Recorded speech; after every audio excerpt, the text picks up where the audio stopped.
अंदर बाकी 80 रुपए जमा करने होंगे, वरना उसे स्कूल से निकाल दिया जाएगा और वह दोबारा क्लास में नहीं आ सकेगा। उसकी खुशियां ज्यादा देर तक नहीं टिक सकी। उसकी आंखों में आई उम्मीद भी धीरे धीरे खत्म होने लगी। ऊपर से विलियम का पहला टेस्ट भी अच्छा नहीं गया, लेकिन अच्छे नंबर पाने के लिए वह हर रात स्कूल के बाद खुद से पढ़ाई करता रहा। हालांकि लकड़ी की हल्की रोशनी में किताब के अक्षर ठीक से दिखाई नहीं देते थे, जैसे हल्की सी तारों की रोशनी उसकी अंधेरी जिंदगी को रोशन नहीं कर सकती थी। तभी उसकी माँ ने विलियम को बताया कि घर में रोशनी के लिए भी बिजली नहीं है। बाहर तेज बारिश में अपने पिता को खेत में काम करते देखकर उसे लगा कि गरीबी की ये मुश्किलें हमेशा उसके रास्ते में खड़ी रहेंगी। तभी एक दिन वह स्कूल के पास बने कचरे के ढेर पर पहुंचा। वहाँ बड़ी बड़ी विदेशी कंपनियों का फेंका हुआ सामान पड़ा था। उसे बाकी चीजों के बारे में ज्यादा पता नहीं था, लेकिन पाइप जैसी चीज लगी। एक मशीन ने उसका ध्यान खींच लिया। वह काफी देर तक सोचता रहा कि आखिर यह क्या है। अपनी जिज्ञासा मिटाने के लिए वह वापस स्कूल गया और शिक्षक से इसके बारे में पूछा। शिक्षक ने बताया कि यह पानी निकालने वाला पंप है। यह सुनते ही विलियम के मन में एक नया ख्याल आया, क्या इसका इस्तेमाल खेतों में पानी देने के लिए किया जा सकता है? लेकिन शिक्षक ने तुरंत सवाल किया, इसे चलाने के लिए बिजली कहाँ से लाओगे? यहाँ तक कि बिजली की तार भी नहीं है। आम इंसान शायद यहीं आकर सोचना बंद कर देता, लेकिन विलियम की जिज्ञासा कम नहीं हुई। उसे कम से कम इतना पता था कि इसे बिजली से चलाया जा सकता है। क्लास में शिक्षक ने बताया था कि हाई स्कूल में जाकर वह बिजली के बारे में और सीखेगा, लेकिन विलियम इतना इंतजार नहीं कर सकता था। बिजली आखिर काम कैसे करती है, ये जानने के लिए उसने घर में मौजूद इकलौते रेडियो को खोलने का फैसला कर लिया। लेकिन एक बड़ी दिक्कत थी, उसके पिता रेडियो को किसी खजाने की तरह संभाल कर रखते थे और विलियम को उसे छूने तक नहीं देते थे। लेकिन विलियम भी बहुत होशियार था। उस दिन वह कमरे की छत पर चढ़ गया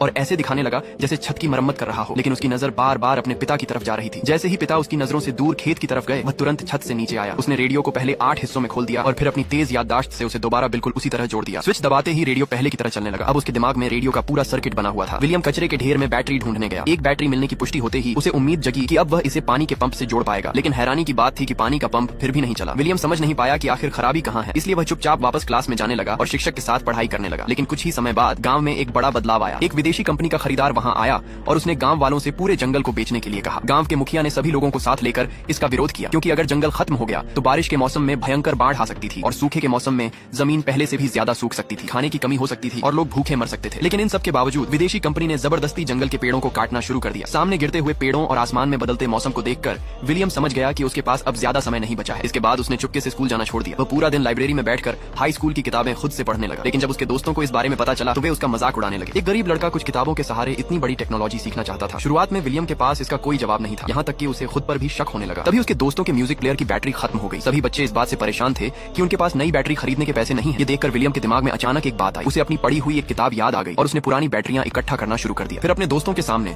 उसने उन सभी बैटरियों को आपस में जोड़ना शुरू किया और रेडियो में फिर से संगीत बजने लगा। उसे दोस्तों की तालियां और तारीफ तो मिली ही, साथ ही उसे पहली बार महसूस हुआ कि ज्ञान असल जिंदगी में कितना कमाल कर सकता है। इसके बाद जब भी विलियम स्कूल जाता, उसके कदमों में एक अलग ही खुशी होती थी। देखते ही देखते समय बीतता गया। विलियम अपने भविष्य के बारे में सोच ही रहा था कि स्कूल की फीस उसके रास्ते में आ गई।